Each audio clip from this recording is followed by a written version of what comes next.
Magluluto po tayo ng pinakbet. Ito. Dapal lang na.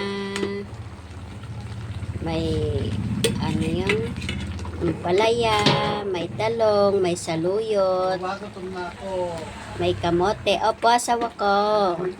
Ayan, oh, wow. Siyempre, ano to, saluyot na dahon.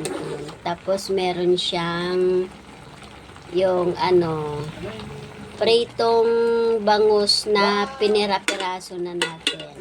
May sa asawa no kasta naling nagluto. Yes, of course.